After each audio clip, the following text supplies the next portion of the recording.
मोदी सरकार अगर ये समझ रही है कि वो जो चाहे कर सकती है, चाहे बुलडोजर से घर तोड़ सकती है या फिर किसी को दबा सकती है, तो इस आंदोलन ने इस बात का उनको खुला पैगाम दे दिया है कि अब तानाशाही नहीं चलेगी। लोकशाही अगर चलाना है तो संविधान के दायरे में जिसको बाबा साहब अम्बेडकर ने बनाया उसके तहत चलाना पड़ेगा। और हम उम्मीद करते हैं कि मुस्तकबिल में, फ्यूचर में कोई पेपर लीक कहीं पर भी किसी प्रदेश में या फिर किसी हमारे देश के नेशनल जो एग्जाम्स होते हैं उसमें नहीं होगा। This video is sponsored by Mahalakshmi Jewelers, Mannur Multi-Speciality Hospital, KBN University, Royal PU College of Science and Commerce, Imran Silk House, Al Sharia Group of Institutions, and by Ideal with G. Sir, Dharmendra Pradhan का इस्तीफा हो गया है लगातार protest के बाद में आखिरकार सबको कामयाबी हुई है, क्या कहेंगे?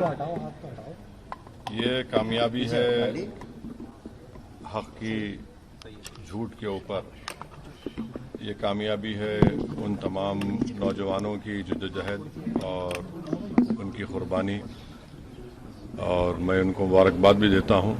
और आज का जो तब्दीली पैदा हुई है वो इस बात की तरफ इशारा देता है कि मोदी सरकार अगर ये समझ रही है कि वो जो चाहे कर सकती है, चाहे बुलडोजर से घर तोड़ सकती है या फिर किसी को दबा सकती है, तो इस आंदोलन ने इस बात का उनको खुला पैगाम दे दिया है कि अब तानाशाही नहीं चलेगी।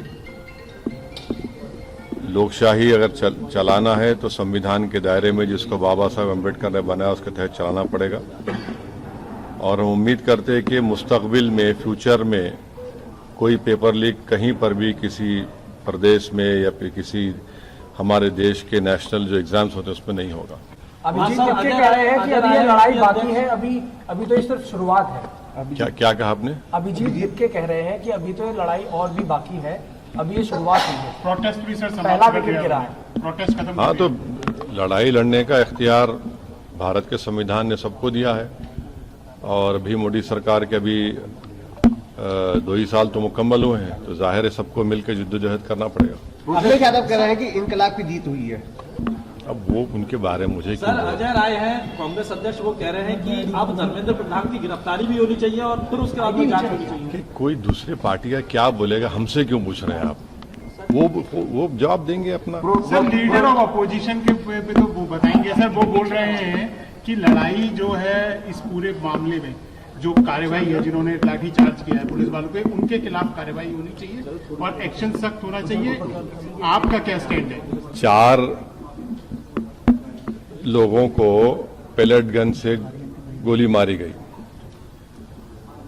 और एक की तो आंख जाए होने वाली है। इस पर एक्शन होना जरूरी है कि कैसे पेलेट गन इस्तेमाल किया गया, और जिन लड़के लड़कियों का लाठियों से सर फोड़ा गया है वो वीडियो विजुअल तो सारी दुनिया ने देखे हैं। और वो मसला दिल्ली हाई कोर्ट में भी गया है, अब शायद सुप्रीम कोर्ट भी उसमें सुनवाई होगी। तो सरकार को चाहिए कि ये कैसे हो रहा है।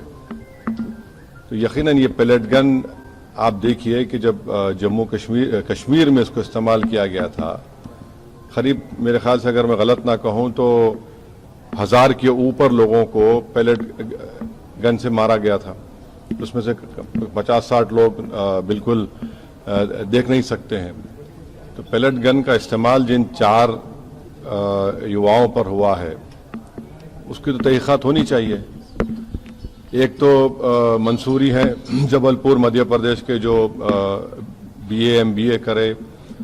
एक इसमें कोई आपकी बरादरी का आउटलुक का जर्नलिस्ट है। तो ऐसे कैसे होगा? तो बिल्कुल गलत हुआ है। और जिन लड़कियों को आपने उनसे बदसलूकी की, बल्कि वो तो सेक्सुअल असॉल्ट भी हुआ उनके ऊपर, वो भी कैमरा वीडियोस में कैद है। तो इस पर यकीनन एक्शन होना चाहिए। 36 दिन बाद इस्तीफा आया इतने कियोस्क के बाद, तो आपको लगता है कि सरकार ने देरी की है इसमें? अब सरकार झुकने के लिए देरी कर दी ना, 36 दिन लगे उनको झुकने के लिए। शिक्षा व्यवस्था में कुछ सुधार अब होना है सर, इसमें किस तरह की? उत्तर प्रदेश में कितने पेपर का लीक हुआ बताइए?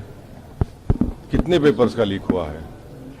तो हम उम्मीद करते हैं कि ये देखिए, सरकार कह रही है कि 2024 में कानून बनाया पेपर लीक के खिलाफ, उसमें 10 साल और 1 करोड़ का फाइन लगाया। अब आप कह रहे हैं कि 10 करोड़ का फाइन होगा।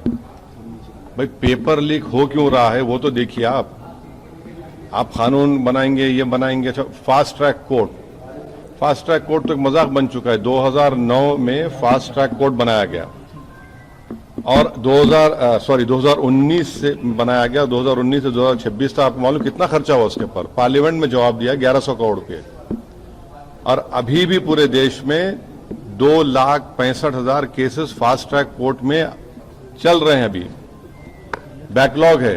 उत्तर प्रदेश में 71% बैकलॉग है। तो ये सरकार के बोलने में और करने में बहुत फर्क है। चलिए, thank you. This video is sponsored by Mahalakshmi Jewelers, Mannur Multi-Speciality Hospital, KBN University, Royal PU College of Science and Commerce, Imran Silk House, Al Sharia Group of Institutions, and by Ideal with G.